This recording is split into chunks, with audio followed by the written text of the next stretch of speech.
എൽദോസ് കുന്നപ്പള്ളി മാധ്യമങ്ങളെ എംഎൽഎമാർക്കും സീറ്റ് ഉണ്ടാകുമെന്ന് എനിക്ക് വാക്ക് നൽകിയതാണ്. അതനുസൃതമായിട്ടുള്ള എല്ലാ പ്രവർത്തനവും നടത്തിയിട്ടുണ്ട്. എനിക്കുള്ള അഭിമാനമുണ്ട്. വോട്ടർ പട്ടികയിൽ പുതിയതായി 9,000-ഓളം വോട്ടുകൾ ചേർത്തിട്ടുണ്ട്. അതിനുവേണ്ടി ജനമന യാത്ര നടത്തി. അതോടൊപ്പം തന്നെ ഞാൻ സൂചിപ്പിച്ചതുപോലെ 15,000-ഓളം ഭവനങ്ങൾ കയറി കോൺഗ്രസ് പ്രവർത്തകരെ സംഘടിപ്പിച്ച്, UDF-നെ സംഘടിപ്പിച്ച്, അങ്ങനെ ശക്തമായ നേതൃത്വം ഇവിടെ കൊടുത്തിട്ടുണ്ട്. പെരുമ്പാവൂരിലെ മുഴുവൻ പഞ്ചായത്ത് മുനിസിപ്പൽ ചെയർമാൻമാർ എനിക്ക് വേണ്ടിയിട്ടാണ് പറഞ്ഞിട്ടുള്ളത്. മഹാഭൂരിപക്ഷം മണ്ഡലം പ്രസിഡന്റുമാരും എനിക്ക് വേണ്ടിയിട്ടാണ് പറഞ്ഞിട്ടുള്ളത്. അതോടൊപ്പം തന്നെ ഇവിടുത്തെ സാധാരണ പ്രവർത്തകർ എന്നെ സ്ഥാനാർത്ഥിയാക്കണമെന്നാണ് ആഗ്രഹിച്ചത്. പക്ഷേ അതിന് വിരുദ്ധമായിട്ടുള്ള ഒരു നടപടിയാണ് ഇന്ന് നേതൃത്വം കൈക്കൊണ്ടിട്ടുള്ളത്. അതിലെനിക്ക് കടുത്ത നിരാശയുണ്ട്, വേദനയുണ്ട്. ഒരിക്കലും ഞാൻ പ്രതീക്ഷിച്ചിട്ടുള്ള ഒരു നടപടിയല്ല കോൺഗ്രസ് നേതൃത്വത്തിൽ നിന്ന് ഉണ്ടായിട്ടുള്ളത്. പക്ഷെ ഞാൻ കോൺഗ്രസ് നേതൃത്വത്തെ ആരെയും തള്ളി പറയുന്നില്ല. കാരണം എനിക്ക് ഏറ്റവും വലുത് എൻ്റെ പ്രസ്ഥാനം തന്നെയാണ്. അതിനെ എന്നെ സഹായിച്ചിട്ടുള്ള എല്ലാ നേതാക്കന്മാരോടും ഞാൻ നന്ദി പ്രകാശിപ്പിക്കുകയാണ്. പക്ഷേ ഏറ്റവും ഒടുവിൽ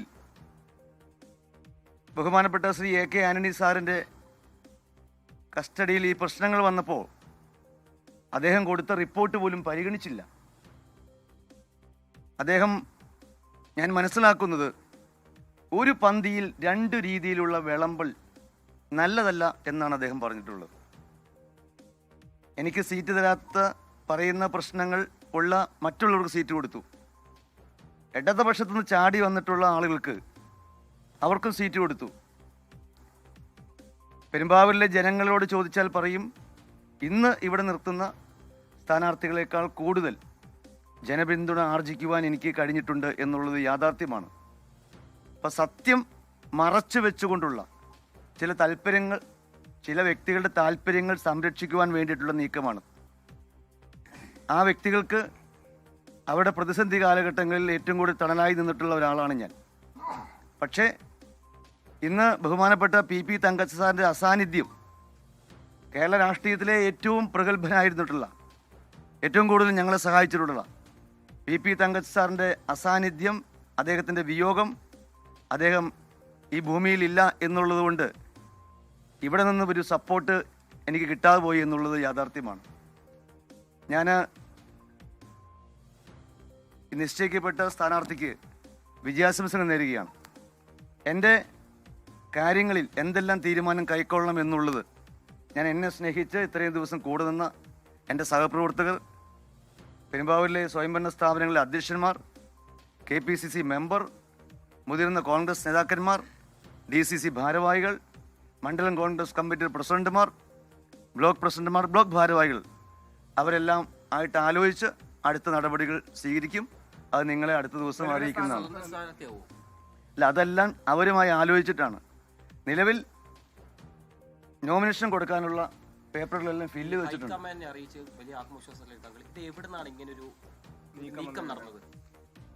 അല്ല, ചില നീക്കങ്ങൾ നമ്മൾ അറിയണമെന്നില്ലല്ലോ. എന്നെ സംബന്ധിച്ചിടത്തോളം ഞാൻ വിശ്വാസമർപ്പിച്ച നേതാക്കന്മാരുണ്ട്. ഞാൻ വിശ്വാസമർപ്പിച്ച നേതാക്കന്മാരിൽ താഴെ തട്ട് മുതൽ മുകളിൽ വരെയുള്ള നേതാക്കന്മാരുണ്ട്. ഞാൻ ബഹുമാനപ്പെട്ട AICCയുടെ സംഘടനാ ചുമതല general secretary Shri KC Venugopal, അദ്ദേഹവുമായിട്ട് സംസാരിച്ചിരുന്നു. അദ്ദേഹം വളരെ പോസിറ്റീവായിട്ടാണ് എന്നോട് പ്രതികരിച്ചത്. അദ്ദേഹം നൽകിയിട്ടുള്ള പിന്തുണയ്ക്ക് ഞാൻ നന്ദി രേഖപ്പെടുത്തുകയാണ്. അതോടൊപ്പം തന്നെ ബഹുമാനപ്പെട്ട പ്രതിപക്ഷ നേതാവ് ബഹുമാനപ്പെട്ട ശ്രീ രമേശ് ചെന്നിത്തല, KPCC പ്രസിഡന്റ്, അവരെല്ലാം വലിയ പിന്തുണ എനിക്ക് നൽകിയിട്ടുണ്ട്. ഞാൻ ഒരു പാർട്ടി പ്രവർത്തകൻ എന്ന രീതിയിൽ ഇത്രയും കാലഘട്ടം പാർട്ടി എനിക്ക് നൽകിയിട്ടുള്ള എല്ലാ പിന്തുണയ്ക്കും ഞാൻ നന്ദി രേഖപ്പെടുത്തും. ഞാൻ അതോടൊപ്പം തന്നെ പെട്ടെന്നൊരു തീരുമാനം ഞാൻ പറയുകയല്ല. എൻ്റെ കൂടെയുള്ള കോൺഗ്രസ് പ്രവർത്തകന്മാർ പൊതുവെ ഇത്രയും ദിവസം ഈ പ്രതിസന്ധി ഘട്ടങ്ങളിൽ നിന്നിട്ടുള്ള ആളുകളുണ്ട്. അവരൊക്കെയായിട്ട് ആശയവിനിമയം നടത്തിയതിനു ശേഷം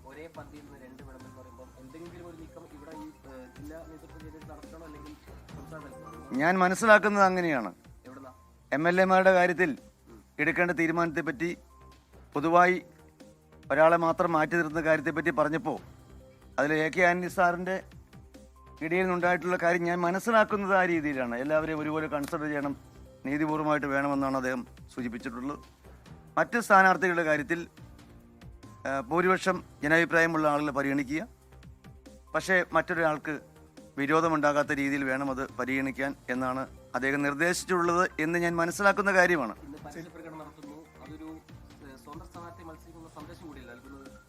അങ്ങനെ ഒരു സന്ദേശമുണ്ടോ? അങ്ങനെ ഒരു സന്ദേശമൊന്നുമില്ല. ഞാൻ പാർട്ടിയെ സ്നേഹിക്കുന്ന ആളാണ്. അതോടൊപ്പം തന്നെ ഇവിടെയുള്ള നേതാക്കന്മാരും എൻ്റെ പാർട്ടി നേതാക്കന്മാരുമായിട്ട് ആലോചിച്ചിട്ട് അടുത്ത നടപടികൾ കൈക്കൊള്ളും. നോമിനേഷൻ നൽകാൻ തീരുമാനമുണ്ടോ? നോമിനേഷൻ നൽകണമെന്നായിരുന്നു എൻ്റെ ആഗ്രഹം. അതെന്തെല്ലാം കാര്യങ്ങൾ ചെയ്യണം. ഞാനൊരു പാർട്ടിക്ക് വിധേയപ്പെട്ട ഒരാളാണ്. ഞാൻ പാർട്ടിയോട് അപേക്ഷിക്കുകയായിരുന്നു ഈ സമയം വരെയും. എനിക്ക് മത്സരിക്കുന്ന ബന്ധപ്പെട്ട ആഗ്രഹവും എൻ്റെ കാര്യവും ഞാൻ അപേക്ഷിക്കുകയായിരുന്നു ചെയ്തിട്ടുള്ളത്. ഞാൻ പാർട്ടി നേരിട്ട് ഞാൻ പറയുന്നതിന് മുമ്പ് അവരൊക്കെ ആയിട്ട് ആലോചിച്ച ശേഷം നാളെ സമയമുണ്ടല്ലോ.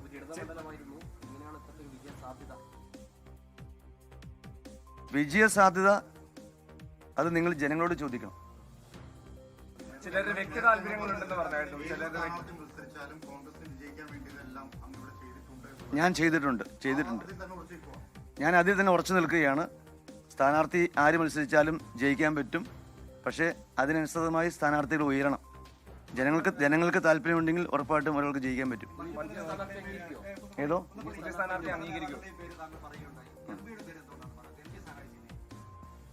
MP എന്നെ ഒരുപാട് വർഷങ്ങളായി സഹായിച്ചുകൊണ്ടിരിക്കുകയാണ്. എല്ലാ വർഷവും സഹായിക്കാറുണ്ട്. എന്നെ ശരിക്കും സീരിയസ് ആയിട്ട് പറഞ്ഞത്, എന്നെ എപ്പോഴും സഹായിക്കുന്ന ഒരു വ്യക്തിയാണ് അദ്ദേഹം.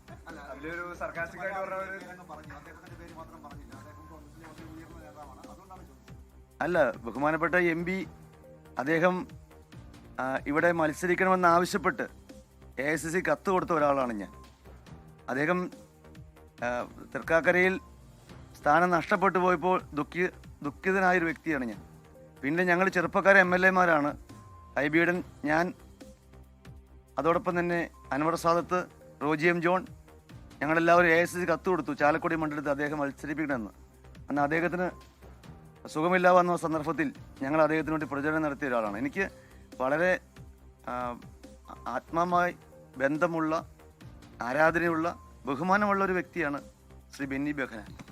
അദ്ദേഹം എൻ്റെ ഇലക്ഷൻ എന്നെ സഹായിച്ചിട്ടുണ്ട്, എൻ്റെ കൂടെ നിന്നിട്ടുണ്ട്. ഞാൻ ഒരിക്കലും അദ്ദേഹത്തെ തള്ളി പറയുകയില്ല. എനിക്ക് വളരെ ഇഷ്ടമുള്ളൊരു, ഞങ്ങളുടെ ഒരു സീനിയർ മോസ്റ്റ് നേതാവാണ് അദ്ദേഹം. അല്ല, എപ്പോഴും അങ്ങനെ സഹായിക്കണം എന്നില്ലല്ലോ.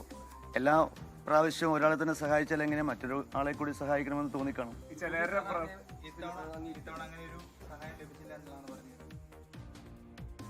ഇത്തവണ ഞാൻ മനസ്സിലാക്കുന്നത് അദ്ദേഹം എന്നെ സ്ഥാനാർത്ഥിയാക്കരുത് എന്ന് പറഞ്ഞിട്ടില്ല. അദ്ദേഹം ഞാനില്ലെങ്കിൽ ഇന്നയാളെ പരിഗണിക്കണമെന്നാണ് അദ്ദേഹം സൂചിപ്പിച്ചിട്ടുള്ളത്. അല്ല, ഞാൻ പറഞ്ഞല്ലോ, എൻ്റെ അടുത്ത നീക്കങ്ങൾ ഞാൻ എൻ്റെ നേതാക്കന്മാരായിട്ടും ഇവിടെയുള്ള എൻ്റെ സുഹൃത്തുക്കളായ സഹപ്രവർത്തകരുമായിട്ട് ആലോചിച്ച ശേഷം പറയുന്നതായിരിക്കും നല്ലത്. എനിക്കെപ്പോഴും പ്രതീക്ഷയാണുള്ളത്. നിരാശ എന്ന് പറയുന്നത് നമുക്കറിയാലോ. ഒരു കടയിൽ ചെന്നപ്പോൾ അവിടെ നമ്മൾ ഉദ്ദേശിക്കുന്ന ഒരു സാധനം കിട്ടിയില്ലെങ്കിൽ പെട്ടെന്നൊരു ദുഃഖം നമുക്കുണ്ടാവും. അല്ലെങ്കിൽ നമ്മൾ ആഗ്രഹിക്കുന്ന ഒരു പരീക്ഷ കഴിഞ്ഞ് നമുക്ക് ഫുൾ മാർക്ക് കിട്ടിയില്ലെങ്കിൽ നമുക്കൊരു ബുദ്ധിമുട്ടുണ്ടാവും എന്നോർത്ത്